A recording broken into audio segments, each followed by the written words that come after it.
Bonjour et bonjour Jacques Rancière. Bonjour. Bienvenue à notre podcast européen. Nous avons aujourd'hui vraiment grand honneur d'accueillir Jacques Rancière pour poser quelques questions sur sa pensée et sur ses œuvres. Je voulais commencer avec une question un peu plus large à propos de la philosophie politique. Et on sait que le grand problème de la philosophie politique a toujours été la possibilité d'un monde commun et stable. Vous avez opéré une distinction fondamentale dans la définition de la démocratie. Contrairement aux traditions qui considèrent la démocratie comme la fabrication d'un consensus permettant de fonder une société pacifiée, vous avez défendu l'idée que la démocratie se manifeste justement dans les moments dissensuels. Dans votre vision de la démocratie comme dissensus, pourrait-on envisager la possibilité de fonder un monde commun? Autrement dit, dans le cadre de votre vision dissensuelle de la démocratie, comment est-il possible de construire un monde commun stable? Bon, vous attendiez sûrement en posant la question, bien sûr que j'y apporte une réponse dubitative, quoi. C'est-à-dire que je vous réponde que je suis pas sûr que la philosophie politique ait toujours existé, et deuxièmement, je suis encore moins sûr que son problème ait été, disons, la question de comment construire un monde commun. Bon, comme vous le savez, mon principal ouvrage sur la politique, La Mésentente, commence par une question qui est: la philosophie politique existe-t-elle? C'est-à-dire précisément ce que j'ai essayé de mettre en question. C'est un rapport supposé en quelque sorte, on peut dire, harmonieux entre la philosophie comme discipline et la politique comme un objet particulier dont la philosophie se serait occupée en quelque sorte de définir les principes, quoi, et avec l'idée que, au fond, on est des individus qui se posent la question: comment est-ce qu'on va construire un monde commun, quoi. Or, bon, je pense que la question ne s'est jamais posée ainsi. Et que finalement, ce rapport un peu idyllique en quelque sorte de la philosophie et l'objet politique n'a jamais existé. Bon, je ne pense pas, disons que finalement, non seulement les philosophes, mais les hommes ne se soient jamais posé la question, qui pourtant est, alors, disons, au début de beaucoup d'ouvrages de philosophie politique, à savoir comment est-ce qu'on va se réunir en communauté. Parce que, bon, le problème, c'est que des communautés, on n'en a jamais manqué. Il y en a toujours eu. Quand on commence à réfléchir sur le monde commun, bon, il y a déjà plein de mondes communs qui existent. Bon, il y a celui de la famille, de la fratrie, de la tribu, de l'État, de l'Église, que sais-je encore. Donc, par conséquent, je pense que la question que les philosophes éventuellement se sont posées, ça n'a jamais été comment construire un monde commun, mais plutôt finalement, quel type de monde commun nous voulons parmi tous les mondes communs qui existent, quoi. Je cite souvent ce passage qui est très significatif, qui dit tout dans les lois, donc au troisième livre des lois de Platon, donc où on imagine précisément une espèce de situation d'origine après le déluge, disons, voilà, toutes les anciennes structures ont disparu et donc les individus se retrouvent isolés et ils se demandent comment on va se mettre en communauté, comment on va organiser une communauté. Alors ce qui est très significatif, c'est qu'en réalité, il y a déjà plein de réponses qui sont déjà là, quoi. Et Platon va énumérer un certain nombre de formes d'autorité qui définissent effectivement un monde commun, mais un monde commun en même temps sur la base d'un rapport qui est en fait un rapport asymétrique, quoi. C'est-à-dire que y a, on peut imaginer, par exemple, au fond, l'organisation du monde commun suivant, par exemple, la distinction entre les parents et les enfants. Les parents commandent aux enfants, les vieux commandent aux jeunes, les maîtres commandent aux esclaves, les nobles commandent aux gens de rien, et les forts commandent aux faibles. Voilà. Donc, au fond, il définit au fond un certain nombre de modes de communauté, dans toute cette particularité que cette communauté est structurée par un ordre hiérarchique, à savoir qu'il y a une supériorité qui existe déjà là, qui est déjà donnée, quoi, et qui par conséquent, au fond, d'une certaine façon, définit une forme d'ordre, quoi. C'est ce que j'ai appelé la logique de l'arché. L'arché, c'est le commencement qui est le principe, à savoir que voilà, il y a une supériorité qui est déjà donnée, qui fonde un ordre commun. Et disons, on peut organiser la société, penser son organisation de la communauté à partir d'un ou l'autre de ces principes, d'une ou l'autre de ces archets, quoi. Or, simplement, donc tout ça est déjà là, d'une certaine façon. Il n'y a pas à se demander comment est-ce qu'on va faire, mais il y a tout ça qui est déjà là, et la question c'est comment est-ce qu'on va choisir, quoi.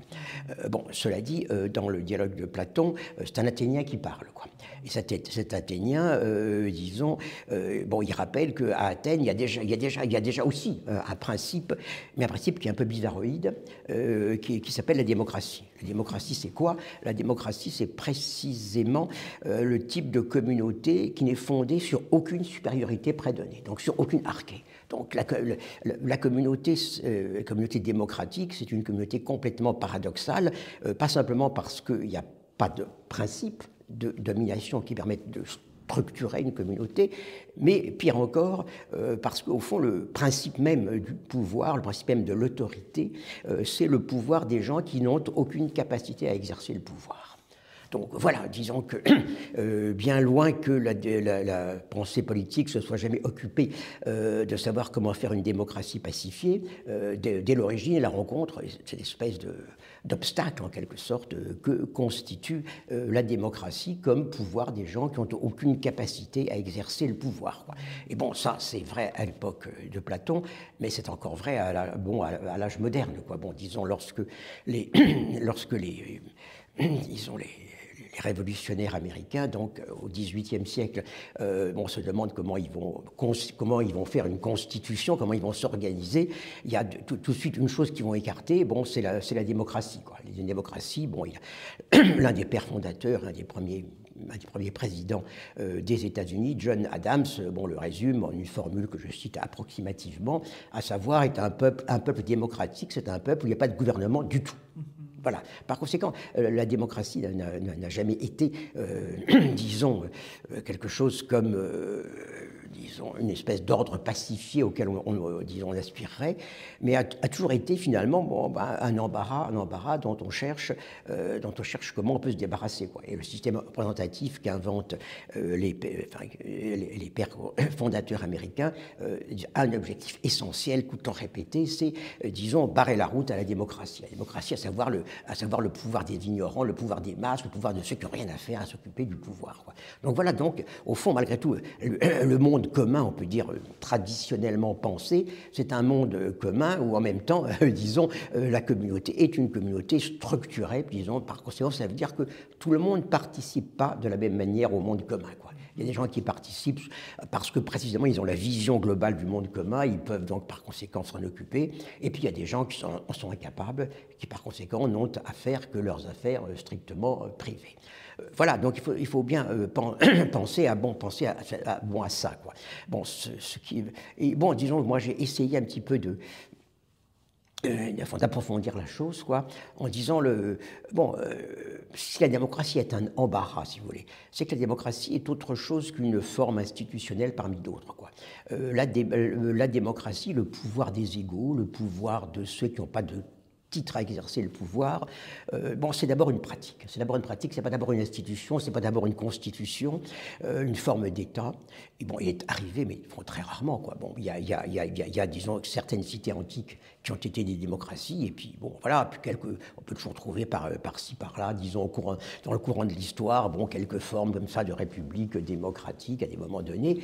Mais fondamentalement, la démocratie n'a jamais été réalisée comme forme de gouvernement, comme forme d'État, quoi. Donc, ce qu'on appelle démocratie de nos jours, c'est quelque chose comme une oligarchie qui est accompagnée par un système représentatif. Donc, je dirais que je pense que c'est très important. Ça veut dire quoi? Que la démocratie, là où elle existe, bon, elle existe sous forme de contre-pouvoir. Et ça, c'est vrai dans les républiques modernes. Bon, je parlais des États-Unis où il s'agit de l'éviter. Bon, mais si on pense même à la Révolution française, il y a l'Assemblée, et puis à côté, il y a les clubs, il y a les sociétés populaires, et voilà. Bon, en 1848 en France, on distingue 3 types de républiques. Il y a la République pure et simple, c'est-à-dire la monarchie en fait, quoi. Il y a la République démocratique, là où il y a précisément des clubs, des sociétés populaires, une presse populaire, et puis la République démocratique et sociale, où il y a les associations ouvrières, une presse ouvrière, et voilà. Donc, par conséquent, d'une certaine façon, la démocratie a toujours été quelque chose comme un pouvoir à côté ou un contre-pouvoir, et elle est encore aujourd'hui. Bon, on voit bien que aujourd'hui, la démocratie, si elle a existé dans les temps récents, c'est pas tellement dans les élections, mais c'est dans ces assemblées qui se sont comme ça déclarées un petit peu sur un certain nombre de places tout autour du monde, quoi. Bon, si elle existe aujourd'hui, c'est pas tellement parce qu'il y a eu les élections en Allemagne, il y a 8 jours, quoi, mais c'est parce que, disons, il y a par exemple les étudiants serbes qui se sont révoltés contre un pouvoir corrompu, qui occupe leurs facultés, qui s'organise démocratiquement en assemblée, avec des décisions prises par les assemblées. Voilà. Donc, en un sens, la démocratie, c'est toujours quelque chose de marginal, quoi. Bon, ça veut dire par conséquent que, disons, on ne peut absolument pas identifier démocratie et consensus, quoi. Alors, le consensus, c'est proprement le contraire de la démocratie, quoi. Au fond, qu'est-ce que ça veut dire finalement la démocratie? Ça veut dire précisément qu'il n'y a jamais un seul monde commun, mais qu'il y a toujours plusieurs mondes communs qui sont en lutte, qui sont en rivalité, quoi. Bon, voilà, il y a un monde commun où tout le monde est égal, et puis il y a un monde commun où il y a des gens compétents et des gens pas compétents, des experts et des ignorants, et ainsi de suite. Et voilà, donc, et au fond, qu'est-ce que c'est que le consensus? Le consensus, c'est l'effort pour qu'il n'y ait qu'un seul monde commun, quoi. Qu'il y ait un seul monde commun, et effectivement, c'est ce qu'on tente de nous prouver, en Occident depuis 30 ou 40 ans, à savoir que là, on est tous embarqués, qu'on soit de gauche, qu'on soit de droite, qu'on aime le peuple ou qu'on n'aime pas le peuple, qu'on soit pour l'ouverture à tout le monde ou pas, peu importe, disons, le monde est comme il est, il y a un ordre global du marché mondial, il faut que chaque pays arrive à s'y adapter. Par conséquent, au fond, il n'y a pas lieu d'affrontement entre des mondes communs. Le seul monde commun dans lequel on vit, le seul réel, nous impose précisément le consensus, c'est-à-dire il n'y a pas le choix, quoi. Les choses sont comme ça, vous voyez bien les courbes, vous voyez bien les chiffres, et par conséquent, démocratie, c'est très beau, mais malheureusement, il n'y a qu'une seule chose à faire, et par conséquent, nous, gouvernants, nous nous dévouons pour la faire, et vous, gouvernez, vous devez bien comprendre que on ne peut pas faire autrement.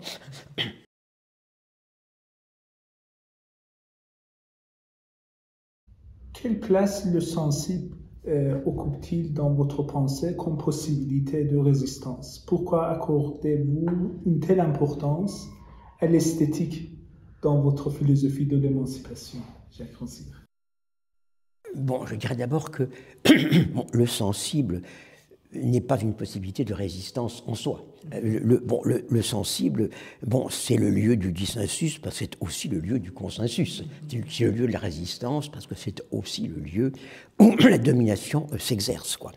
Mais cela dit, le sensible, c'est pas la sensibilité, quoi. Le sensible, c'est pas l'émotion, le cœur, les réactions instantanées comme ça qui s'opposeraient à la réflexion rationnelle qui prend son temps. Non, non, le sensible, c'est pas l'immédiat. Au contraire, c'est le lieu de la médiation, quoi.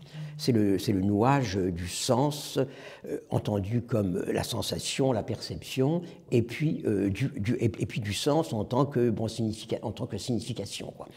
Et puis c'est aussi, disons, le lieu où le sens comme signification produit un certain nombre d'affects. Autrement dit, il n'y a pas, disons, un domaine de la sensation, la perception, l'affect, et puis un domaine de la raison, l'intelligence, la médiation. Non, fondamentalement, le sensible, c'est déjà ce lieu où on peut dire que voilà, des perceptions sont déjà prises dans un univers de mots, des événements sont déjà pris dans un univers de signification, des mots produisent des émotions, et ainsi de suite, quoi. Bon, c'est ce dont on parlait à l'instant, quoi. Le consensus, c'est pas le fait que les gens réfléchissent gravement et puis s'accordent en disant oui, on va essayer de s'arranger entre nous. Non, le consensus, c'est le fait que on vous dit regardez, vous voyez comment est le monde autour de vous, et vous voyez bien qu'on ne peut pas faire autrement, quoi.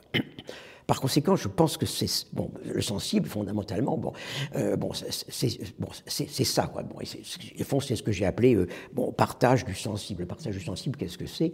C'est la manière dont, au fond, dont nous habitons un monde commun. Nous habitons un monde commun, ça veut dire que, voilà, avec ce que nous voyons quand nous ouvrons les yeux, avec les mots dont nous usons, nous construisons quelque chose comme un monde où nous sommes, on peut dire, avec les autres, quoi. Donc, en un sens, le consensus, c'est la partage du sensible, c'est comment nous construisons, on peut dire à chaque moment, en quelque sorte, l'univers de notre communauté avec les autres. Mais c'est aussi, en même temps, le fait que la manière même dont nous le construisons, cette manière-là définit une certaine place dans le monde. C'est-à-dire, au fond, la manière dont nous ouvrons les yeux sur le monde, quand nous nous levons le matin, dont nous envisageons la journée qui est devant nous, c'est aussi une manière de définir une certaine place dans le monde, quoi. Et bien sûr, le plus souvent, cette place a été une place marquée par des rapports de domination, quoi. Lorsque Platon veut dire que les artisans n'ont pas à s'occuper de politique, il commence par dire que le travail n'attend pas. Comme le travail n'attend pas, il faut qu'on soit toute la journée à l'atelier. Si on est toute la journée à l'atelier, on n'a pas le temps de s'occuper de quoi que ce soit d'autre, quoi. Et en plus, disons, le dieu s'est arrangé pour mettre, finalement, des minerais spécifiques dans la tête des gens selon la place qu'ils ont à occuper. Et par conséquent, il y a une espèce d'harmonie qui se fait entre les capacités des gens et leur situation. Donc voilà, leur situation dans le monde, on peut dire, définit ce qu'ils peuvent percevoir, ce qu'ils peuvent en faire, quoi. Ça, encore une fois, c'est ce que dit le philosophe Platon dans l'Antiquité athénienne, mais c'est aussi ce que ressentent les prolétaires que j'ai étudiés, moi, lorsque j'ai travaillé sur l'émancipation ouvrière, quoi.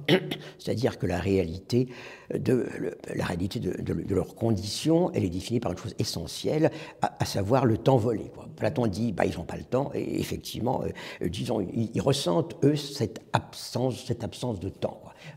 Mais cette absence de temps, ça ne définit pas simplement le fait que, simplement un manque, quoi. Le fait qu'ils ne peuvent pas faire d'autre chose que ce qu'ils font, ça définit aussi le fait qu'ils ne peuvent pas avoir finalement une tête, un regard, une espèce de schéma corporel finalement qui soit différent de ce qui est requis par leurs conditions, quoi.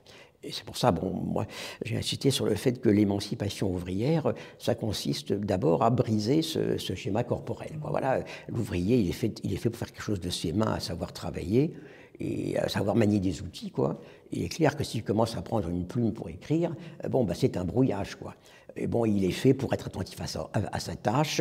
Et puis s'il arrive comme le menuisier Goni qui se met tout d'un coup à regarder par la fenêtre et à faire des considérations esthétiques sur ce qui s'offre à sa vue, là encore, on va dire, il brouille encore les choses. C'est-à-dire qu'il opère quelque chose, comme on peut dire, un repartage du sensible, quoi. Il institue d'autres rapports entre, disons, le regard, les mains, le cerveau.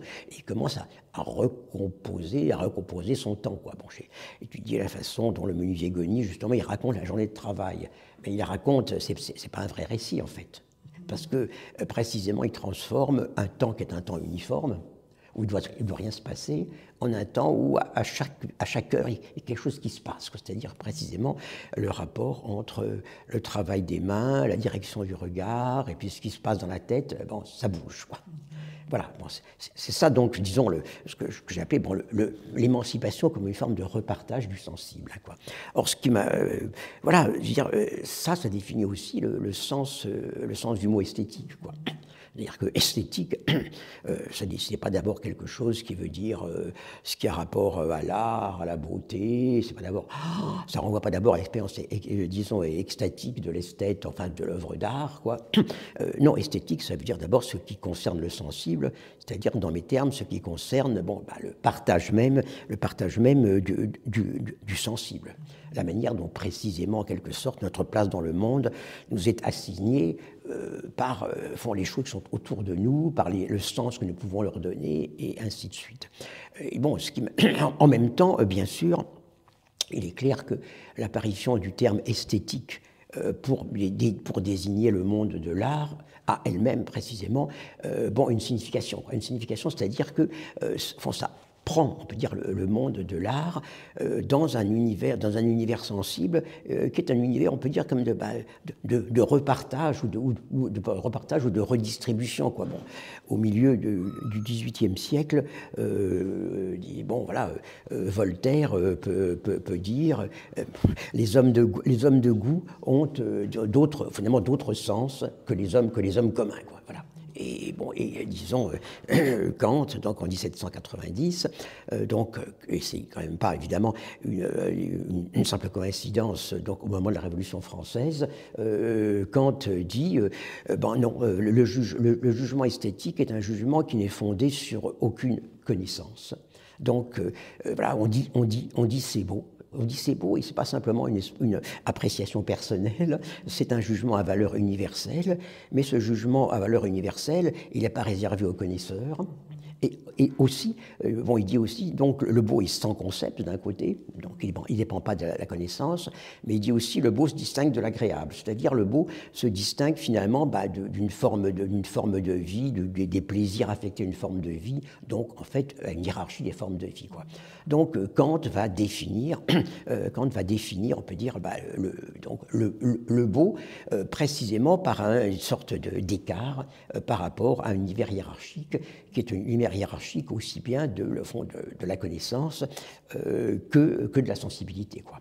Bon, après quoi, bien sûr, Schiller va développer cette vision, quoi, en voyant, disons, dans l'expérience du beau qu'elle représente une sorte d'égalité sensible. Donc, au fond, une forme d'égalité qui, justement, se distingue de l'égalité que les révolutionnaires français cherchent à fonder à la même époque, en changeant les institutions, les lois, et éventuellement en coupant les têtes de gens qui s'opposent à ces transformations. Donc, voilà, qu'est-ce qui se crée qu'est-ce qui se crée, disons, à partir de l'idée de l'idée esthétique, quoi. C'est l'idée de la possibilité, finalement, d'une révolution du monde sensible qui est plus radicale que la simple révolution des institutions et des lois, tout en étant éventuellement, disons, plus pacifique, puisqu'on revient à la question de la paix, quoi. Donc, voilà, et ce thème de l'autre révolution, en même temps, c'est pas non plus un thème pour esthète, quoi. Je veux dire, c'est quelque chose qui traverse tout l'idéalisme allemand, et c'est quelque chose, bon, qui arrive jusqu'à la philosophie matérialiste, c'est-à-dire jusqu'à Marx, finalement, lorsque le jeune Marx va définir une révolution humaine. Donc une révolution qui concerne proprement, on peut dire, l'essence humaine, quoi, qui va au-delà de la révolution simplement politique, quoi. Donc voilà, et ça c'est quelque chose, si vous voulez, qui est, voilà, il y a une espèce de nœud en quelque sorte entre un sens très large de l'esthétique et puis cette apparition de l'esthétique comme au fond comme le système à travers lequel on pense l'art et le beau.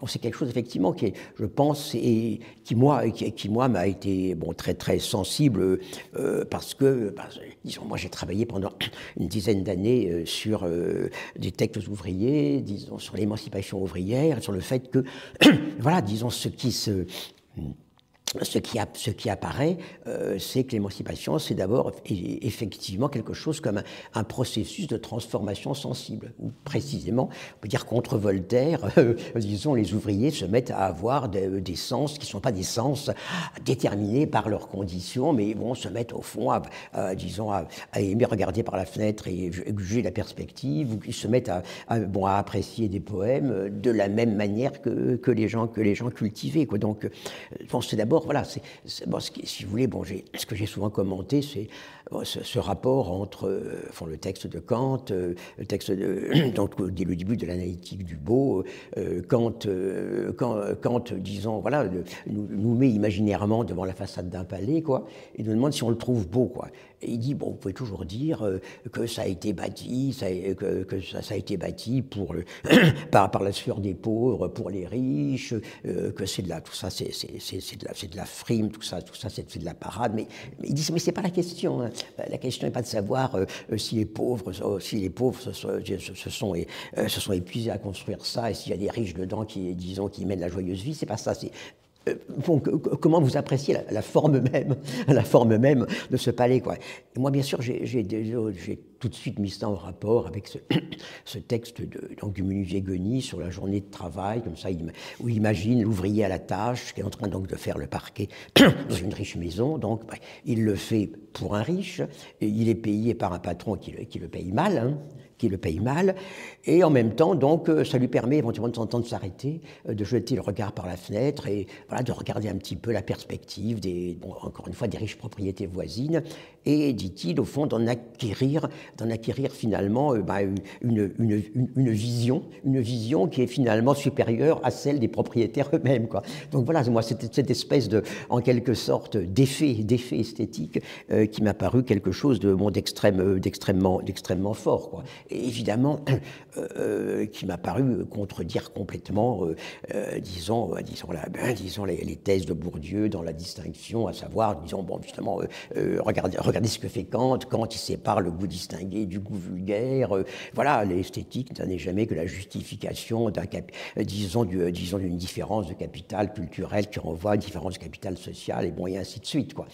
Voilà, donc, c'est toujours une illusion de croire que les ouvriers pourront acquérir la capacité de juger comme les bourgeois, comme les esthètes. Moi, j'avais passé quand même des années à constater en quelque sorte que précisément c'est bien ce que faisaient les ouvriers.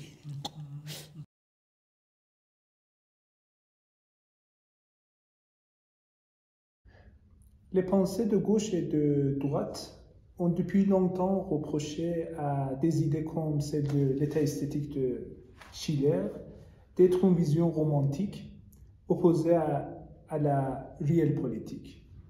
Et quelle est selon vous la force de l'idée de la révolution esthétique dans votre philosophie de l'émancipation?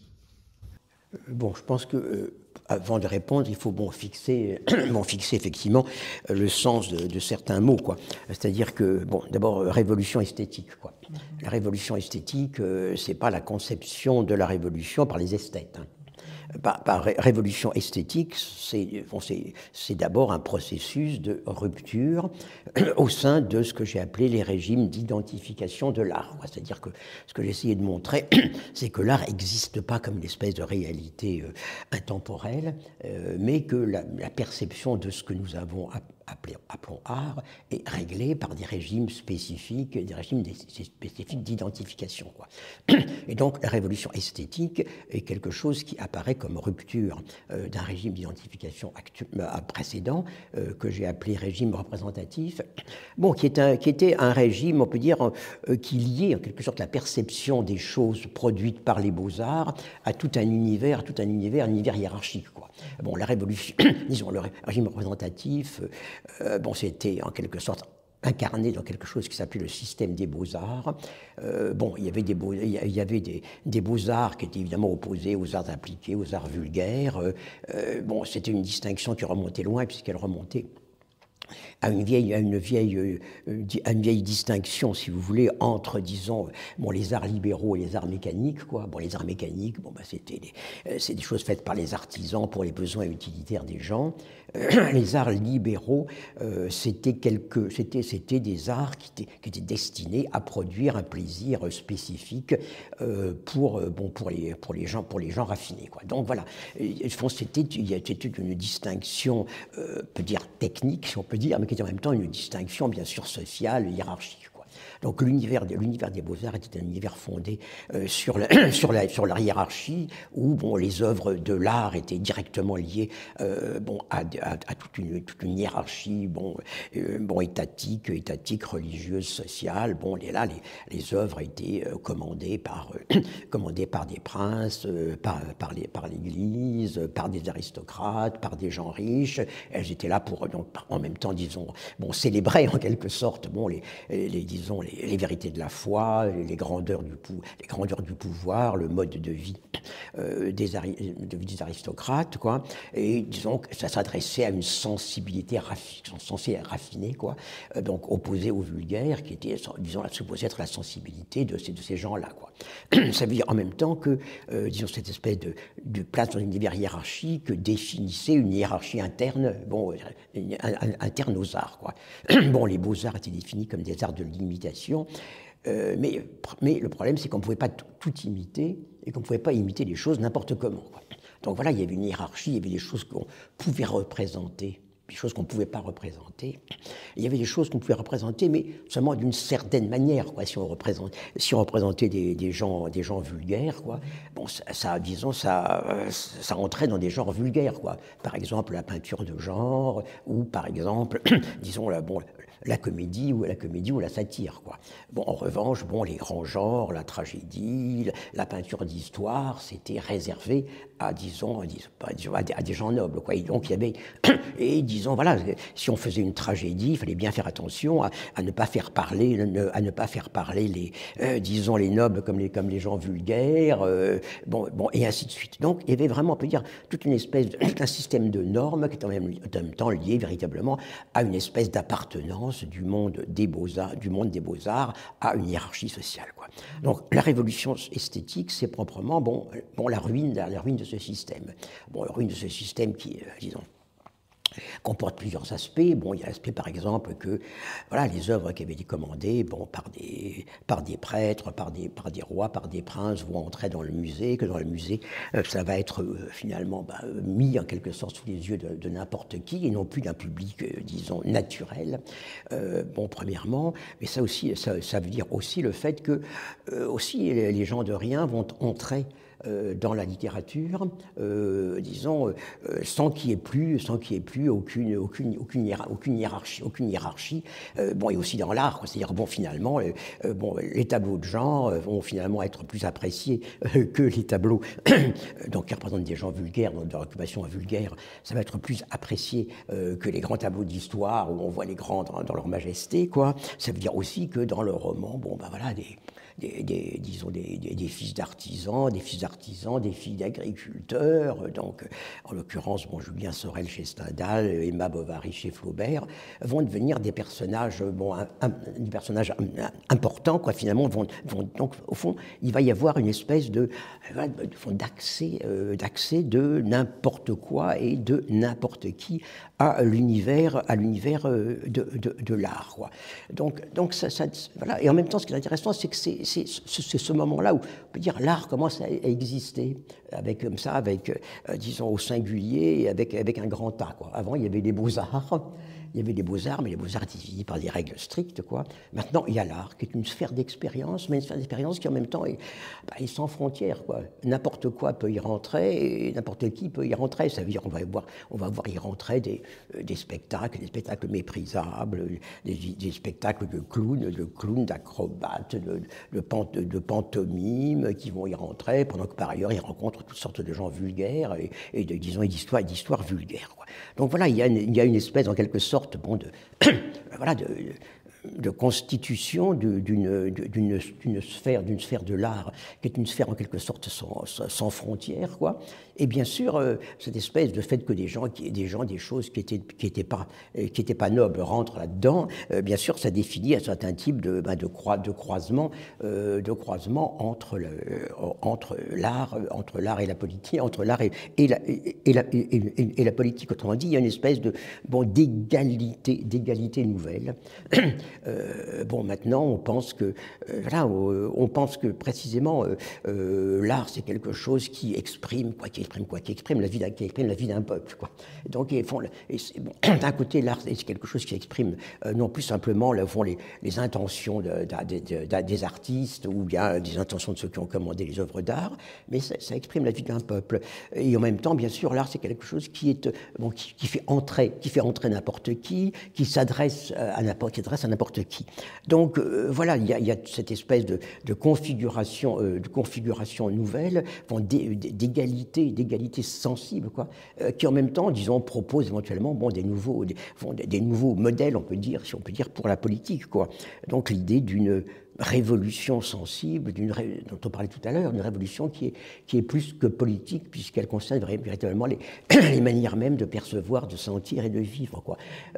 C'est ce dont parle Schiller, bien sûr, mais encore une fois, de même que révolution esthétique, c'est pas la révolution faite par des esthètes, l'état esthétique, c'est pas l'État avec un grand E, c'est pas un État qui est dirigé par des artistes et des esthètes, non. L'état esthétique, qu'est-ce que c'est?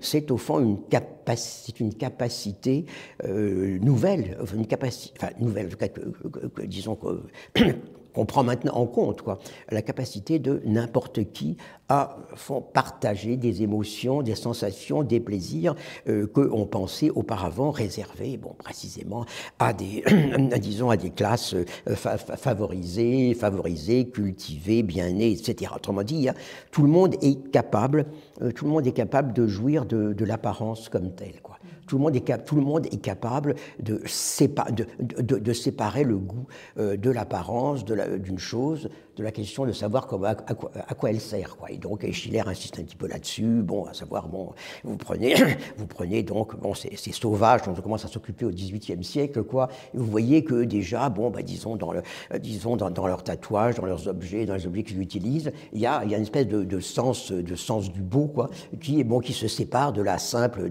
fonction ou religieuse ou sociale d'un objet, quoi.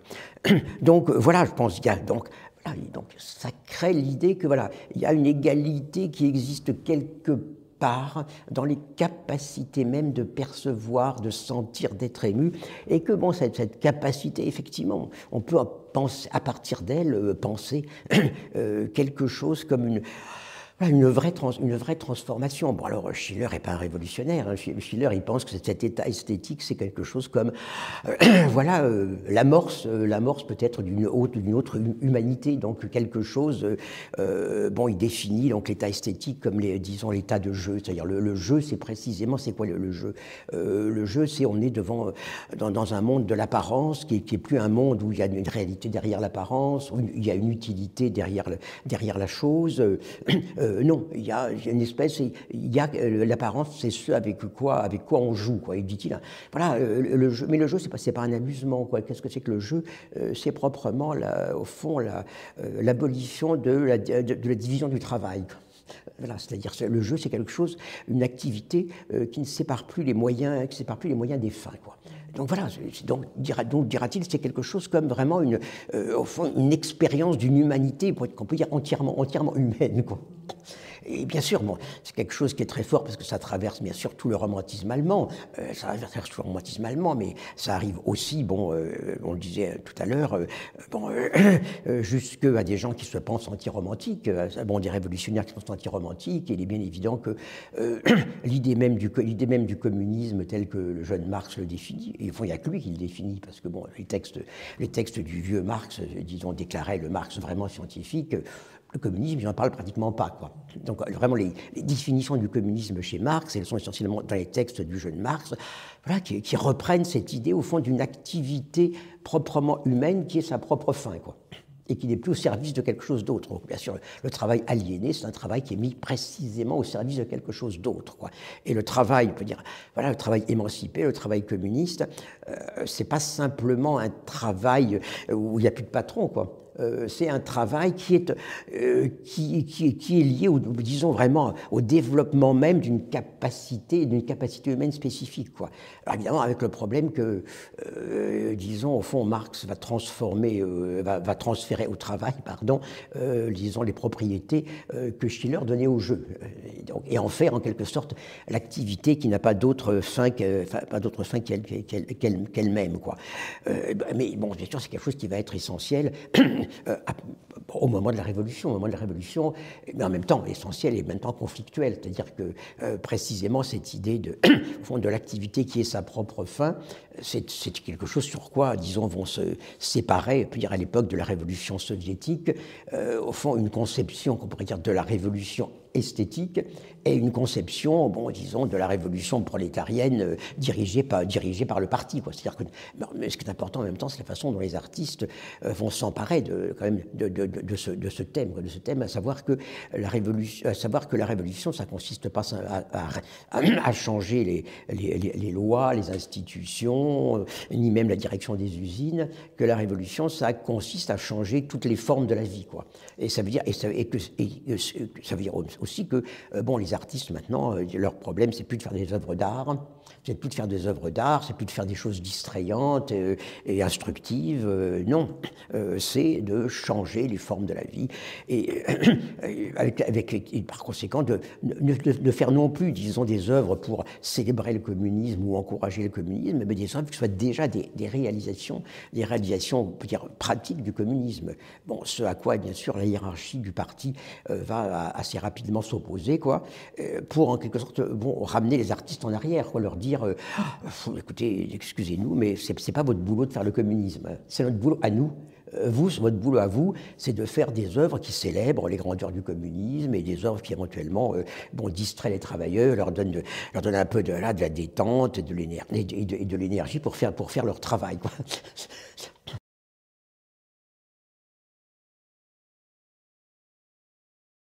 Merci beaucoup. L'une des expérimentations de la révolution esthétique a été menée par des architectes avant-garde russes des années 1920, après la Révolution, qui concevaient la révolution du sensible comme une participation à la transformation de la société.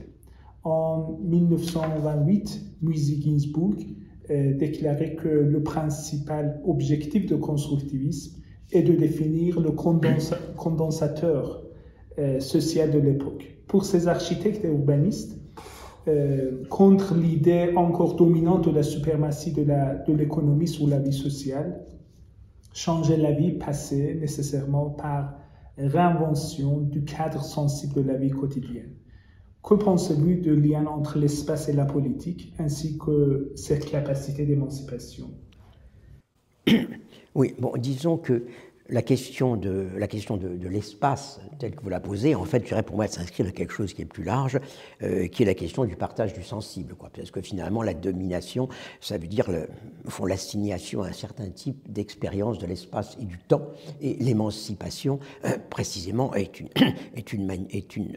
manière de sortir, en quelque sorte, de cette assignation à un certain type d'espace et de temps, quoi. Donc, il faut construire un autre espace et un autre temps. Donc, les projets architecturaux dont vous parlez, ils entrent dans quelque chose dont on parlait déjà tout à l'heure, à savoir l'idée d'une révolution sensible, l'idée d'un travail des artistes qui consiste désormais non plus à faire des œuvres d'art qu'on va admirer dans des musées ou qu'on va applaudir dans des théâtres, mais disons proprement, des formes de la vie, quoi. Ce qui est intéressant, c'est que cet idéal architectural, c'est un idéal justement qui n'est pas simplement un idéal d'architecte d'un côté, quoi. C'est-à-dire que, il y a, disons, cette espèce vision, au fond, des artistes. Bon, c'est-à-dire que, qui souvent est une vision aussi qui est partagée par beaucoup de peintres. C'est-à-dire que les peintres, voilà, ils vont, c'est-à-dire, on va plus faire des tableaux, Ils vont plus faire des tableaux, mais qu'est-ce qu'ils vont faire? Ils vont faire des projets d'aménagement urbain. Ils vont faire le radio-orateur comme Q6 là pour diffuser les messages, les informations, les messages de propagande dans les rues. Ils vont faire un mobilier de club ouvrier comme Rodchenko. Ils vont faire comme d'autres, disons des vêtements, des tissus, des objets. Voilà. Donc l'idée véritablement que, disons, le but de l'art, c'est désormais véritablement de créer à la fois les objets et les formes de la vie quotidienne, mais aussi finalement de créer en quelque sorte, je dirais, le tissu sensible à travers lequel ces objets, ce mobilier, etc., ce n'est pas simplement des objets fonctionnels et utiles, mais c'est aussi, disons, des objets témoins de l'abolition, finalement, de la division du travail. C'est-à-dire, donc voilà, on ne crée pas simplement des formes et des objets fonctionnels, on crée des formes, des objets, du mobilier de club ouvrier, du mobilier urbain, des affiches de propagande, mais tout ça, c'est pas simplement de l'utile, c'est proprement comme le tissu d'un nouveau monde perceptible, d'un nouveau monde sensible. Donc voilà, je dirais que il faut bien voir que l'idée constructiviste, c'est pas simplement, disons, une idée d'architecte, quoi. C'est-à-dire, le constructivisme, c'est pas simplement le fait qu'on va construire des édifices qui soient rationnels et fonctionnels, mais c'est l'idée que on construit un nouveau monde sensible et que par conséquent, ces bâtiments s'inscrivent à l'intérieur d'un nouveau monde sensible, quoi. Donc voilà, c'est une idéologie en un sens d'artiste et pas simplement d'architecte, quoi. Et d'ailleurs, comme on sait, il y a beaucoup de projets de bâtiments, bon, généralement pas réalisés, c'est vrai, qui sont faits pas par des architectes, mais par des artistes, quoi. Bon, on a une espèce de projet un petit peu de projet d'immeubles plus ou moins incroyables, d'immeubles à ressort, que sais-je encore, qui sont faits par des gens qui ne sont pas spécialement des architectes, mais ça traduit véritablement, pas simplement précisément des projets de construction, mais l'organisation d'un autre univers sensible, quoi. Bon, ça c'est un point. Donc effectivement, on peut dire que voilà l'idée avancée par Gainsbourg, l'idée au fond de l'immeuble qui est un condensateur social. Bon, ça s'inscrit là-dedans, dans cette espèce de perspective, quoi. En même temps, je dirais, c'est quelque chose qui est qui en même temps renvoie à ce qu'on pourrait appeler quelque chose comme une utopie spécifique de l'espace. C'est-à-dire que dans la tradition utopique, il y a toujours cette idée que pour changer la condition des humains, pour faire leur bonheur, il faut concevoir un type d'espace et un type d'habitat qui est différent, quoi. Bon, c'est déjà ce qu'on trouve bien sûr chez Fourier avec l'idée du phalanstère et qui est appliquée notamment en France par un des disciples de Fourier, Godin, donc l'inventeur des poêles, mais qui est en même temps aussi l'inventeur du familistère de Guise, donc d'un certain type d'habitat, quoi, un certain type d'habitat qui doit produire un peu un type d'homme nouveau, quoi. Avec en même temps, disons, quelque chose qui est, je dirais, peut-être là, disons, l'utopie un peu autoritaire, une utopie un peu autoritaire que les architectes adoptent éventuellement, quoi, à savoir, voilà, c'est moi qui sais. C'est moi qui sais comment, finalement, organiser les espaces, construire les édifices qui font que les gens seront heureux, que les gens vivront dans le socialisme, et ainsi de suite, quoi. Donc c'est... Bon, en plus, si on prend le cas de Gainsbourg et donc son plus célèbre bâtiment, donc le Narkomfilm, il faut bien voir que il y a une espèce de contrainte qui pèse de l'extérieur, à savoir d'une part il faut loger tous ces gens, disons, qu'on attelle à la production premièrement, donc il y a un problème du logement, ce qui est une chose. Il y a en plus, disons, disons, le parti qui essaie de transformer le problème du logement en quelque sorte en réalisation du communisme, quoi, à savoir que la solution au problème du logement, bon, bah, c'est le logement collectif, quoi. Et donc, bon, c'est intéressant, c'est la manière dont les architectes se débrouillent avec ça, quoi. Donc, dans le cas de Gainsbourg, donc il conçoit au fond cet immeuble qui est destiné à assurer par lui-même, en quelque sorte, la transformation du logement individuel en logement collectif. Donc voilà, c'est une espèce de compromis. Donc il y a des étages où les gens ont leur appartement personnel, et puis aux étages supérieurs, il y a des services collectifs, et petit à petit, on espère en quelque sorte qu'au fond, la vie individuelle va être absorbée par la vie collective, quoi. Donc voilà, c'est bon. Je pense que c'est quelque chose effectivement qui est intéressant. En même temps, comme on sait en général, les réalisations architecturales modèles ont mal vieilli, quoi. Ont mal vieilli. Bon, c'est le cas des grands bâtiments communistes, mais c'est aussi le cas d'un certain nombre de bâtiments qui ont été construits avec des intentions généreuses, quoi. Bon, on a des exemples comme l'exemple de la Grande Borne en France, c'est-à-dire voilà, des architectes qui ont dit non, on va plus faire du fonctionnel, enfin du raid, disons de l'uniforme. Donc voilà, on a conçu des espaces comme cette cité très connue, la Grande Borne au sud de Paris, quoi, où on a dit bon, maintenant on va changer tout ça, quand ce ne sera plus les grandes barres, ce sera des petits immeubles avec des formes arrondies, avec plein d'espaces perdus, avec des labyrinthes, avec des couleurs et tout ça. Bon, donc voilà, avec toujours l'idée que, au fond, que l'architecte détermine la manière dont son logement va être habité, quoi. La question, c'est qu'en réalité, ce qui détermine la manière dont un logement est habité, c'est pas l'architecte, c'est les gens qui y rentrent, quoi. C'est les gens qui rentrent, et effectivement, on sait bien que dans de grands projets architecturaux, ce qui les a en quelque sorte coulés, quoi, c'est que ça n'a pas été habité par les gens auxquels c'était destiné, quoi.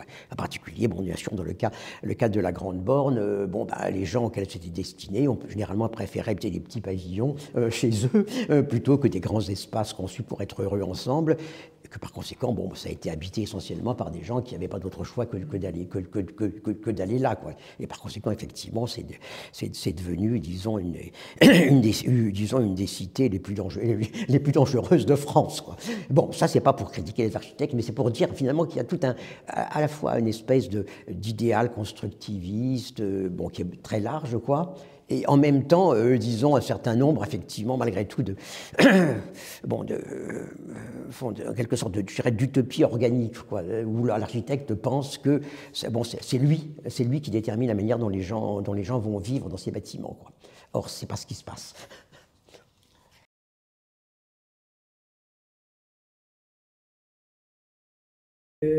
Bien sûr, l'une des forces de la compréhension dissensuelle de la démocratie réside dans ses implications pour les contextes où la possibilité institutionnelle d'une démocratie consensuelle est bloquée ou limitée. J'avais une question qui est vraiment dernière question. Comment peut-on envisager l'application de vos idées dans les contextes, bien sûr, non européens, qui n'ont pas connu le même développement historique de la démocratie et de l'esthétique? Ok. Bon, alors, il y a plusieurs points, je pense qu'il y a plusieurs points à considérer, quoi.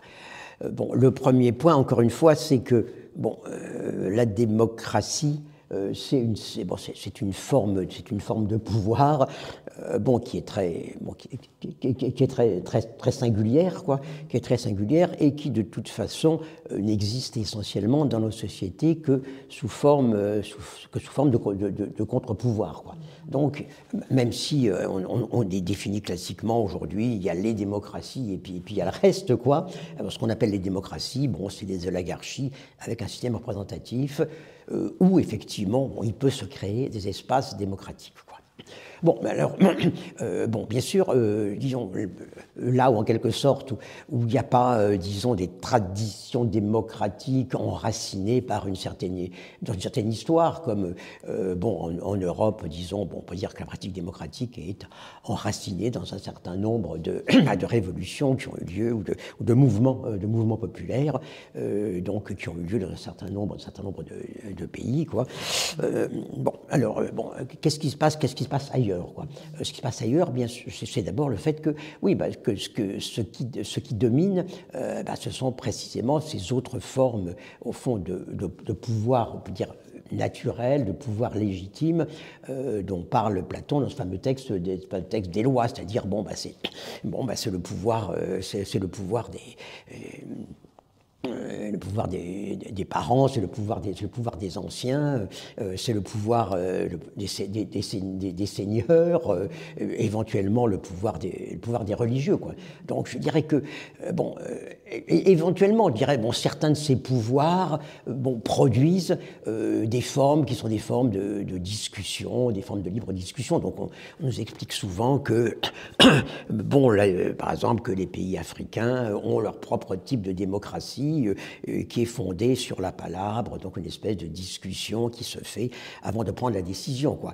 Sauf que bien sûr, malgré tout, la palabre, c'est pas tellement tout le monde qui y participe, quoi. C'est quand même les anciens, c'est les gens qui ont une espèce, bon, d'autorité, quoi. Donc on peut dire que c'est comme une forme de démocratie quand même qui est réservée aux gens auxquels est reconnue la capacité de discuter et de décider, quoi. Donc, et bon, on peut dire que essentiellement, par conséquent, oui, bon, on voit bien que, bon, il y a ce premier aspect, quoi, à savoir un certain type de démocratie, qu'en même temps un type de démocratie limité, quoi. Bon, le deuxième point, malgré tout, c'est que, bon, tous ces pays, bon, ces pays non européens ont été soumis, disons, par la colonisation ou directe ou indirecte, au pouvoir et au modèle européen, quoi. C'est-à-dire que malgré tout, tous ces pays non européens ont vu à un moment débarquer des colonisateurs, débarquer des armées, débarquer donc en même temps amenant certains types de pouvoir, quoi. Donc, bon, et aujourd'hui, bon, bah, on voit bien que pratiquement tous les pays non européens ont disons, un mode, bon, un certain type de communauté qui est celle de l'État-nation, quoi. Bon, l'État-nation, on l'a très souvent dit, c'est pas du tout adapté à tous ces pays-là, c'est pas adapté aux pays africains, c'est pas adapté aux pays asiatiques, bon, et ainsi de suite, quoi. Mais en même temps, je dirais, ce sont des modèles qui ont été imposés par les colonisateurs, reçus en quelque sorte par les colonisés ou par les dominés, qui éventuellement en ont fait des usages différents, et généralement des usages où on peut dire que précisément, bon, la démocratie a eu du mal bon, à s'installer. Bon, esthétique, c'est un peu pareil, c'est-à-dire qu'on voit bien qu'aujourd'hui, tous les pays, bon, africains, asiatiques, bon, sud-américains, partout, on fait le même type d'art. Hein. Partout, on fait le même type d'art. Partout, il y a des biennales. Partout, il y a des installations. Bon, donc vous avez la biennale de Saint-Paul, de Lagos, de Taipei, de Venise. C'est à peu près, c'est la même chose, quoi.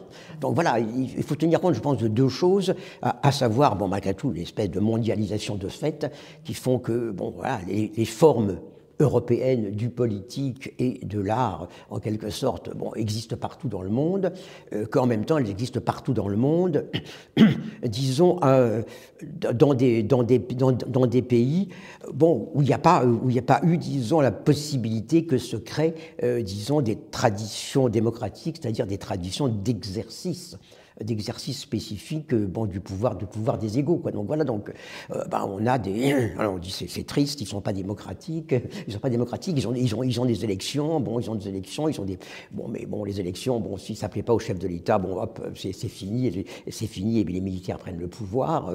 C'est-à-dire que, bon, là encore, d'une certaine façon aussi, bon, il y a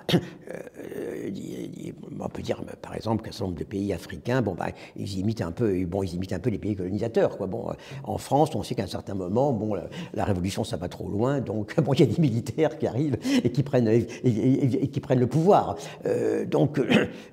Bon, je crois qu'on est dans effectivement, je dirais que dans des situations effectivement où il y a partout de l'État-nation et où il y a dans beaucoup d'endroits de l'État-nation sans qu'il y ait véritablement la possibilité que se constituent des espaces démocratiques ou des contre-pouvoirs démocratiques. Donc effectivement, le rôle que jouent des autorités traditionnelles, notamment les autorités religieuses dans un certain nombre de pays musulmans, ou bien effectivement, malgré tout, il y a ces processus, comme ces processus effectivement de confiscation du pouvoir supposé de tous par des petites castes, essentiellement des petites castes militaires.